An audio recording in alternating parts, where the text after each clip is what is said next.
Fused deposition modeling is a 3D printing method that makes durable objects out of the same plastics you see in everyday products.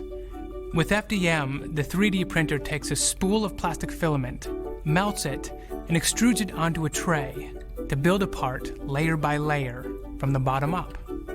FDM materials are all industrial-grade thermoplastics. That's what makes the resulting parts so tough. And it's also why FDM is changing the way industries design and manufacture. With FDM, a designer can sketch an idea and test it the same day. Industries can cut lead times and costs. Products turn out better and get to market faster. FDM parts are helping to build the cars you drive.